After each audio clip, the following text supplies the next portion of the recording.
L'imitation de Jésus-Christ, livre 3, chapitre 39, qu'il faut éviter l'empressement dans les affaires. Jésus-Christ. Mon fils, remettez-moi toujours vos intérêts. J'en disposerai selon ce qui sera le mieux, au temps convenable. Attendez ce que j'ordonnerai, et vous y trouverez un grand avantage. Le fidèle.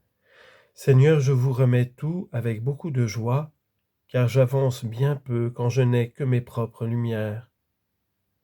Oh, que ne puis-je, oubliant l'avenir, m'abandonner dès ce moment sans réserve à votre volonté souveraine. Jésus-Christ, mon Fils, souvent l'homme poursuit avec ardeur une chose qu'il désire. L'a-t-il obtenue, il commence à s'en dégoûter, parce qu'il n'y a rien de durable dans ses affections, et qu'elles l'entraînent incessamment d'un objet à un autre. Ce n'est donc pas peu de se renoncer soi-même dans les petites choses. Le vrai progrès de l'homme est l'abnégation de soi-même, et l'homme qui ne tient plus à soi est libre et en assurance. Cependant, l'ancien ennemi qui se pose à tout bien ne cesse pas de le tenter. Il lui dresse nuit et jour des embûches et s'efforce de le surprendre pour le faire tomber dans ses pièges. Veillez et priez, dit le Seigneur, afin que vous n'entriez pas en tentation. Chapitre 40. Que l'homme n'a de rien de bon de lui-même et ne peut se glorifier de rien.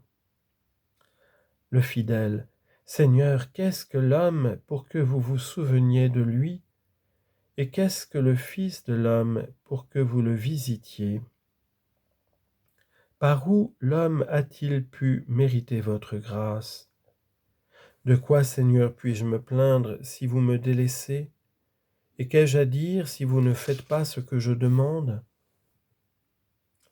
Je ne puis certes penser et dire avec vérité que ceci, Seigneur, je ne suis rien, je ne peux rien de moi-même, je n'ai rien de bon, je sens ma faiblesse en tout, et tout m'incline vers le néant.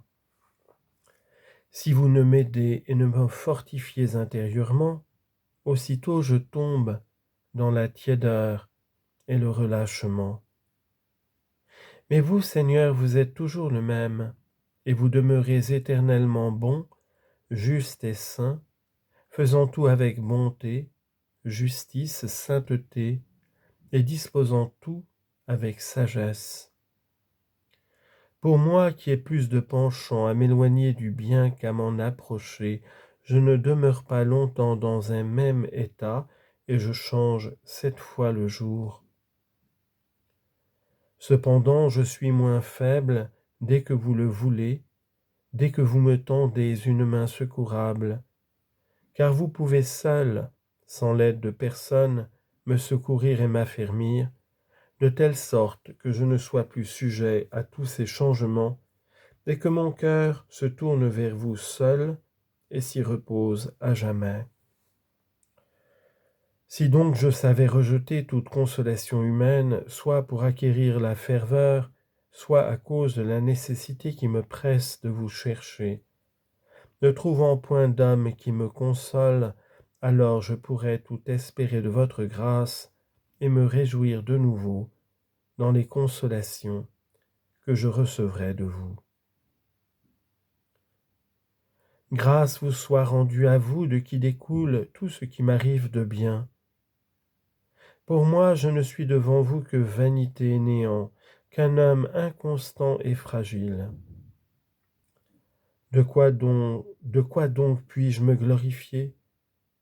Comment puis-je désirer qu'on m'estime? Serait-ce à cause de mon néant? Mais quoi de plus insensé? Certes, la vaine gloire est la plus grande des vanités, et un mal terrible, puisqu'elle nous éloigne de la véritable gloire et nous dépouille de la grâce céleste. Car dès que l'homme se complète en lui-même, il commence à vous déplaire, et lorsqu'il aspire aux louanges humaines, il perd la vraie vertu. La vraie gloire et la joie sainte est de se glorifier en vous, et non pas en soi, de se réjouir de votre grandeur, et non de sa propre vertu, de ne trouver de plaisir en nulle créature qu'à cause de vous. Que votre nom soit loué et non le mien, qu'on exalte vos œuvres et non les miennes, que votre saint nom soit béni, et qu'il ne me revienne rien des louanges des hommes. Vous êtes ma gloire et la joie de mon cœur. En vous je me glorifierai, je me réjouirai sans cesse en vous, et non pas en moi, si ce n'est dans mes infirmités. Que les Juifs recherchent la gloire qu'on reçoit les uns des autres. Pour moi, je ne rechercherai que celle qui vient de Dieu seul.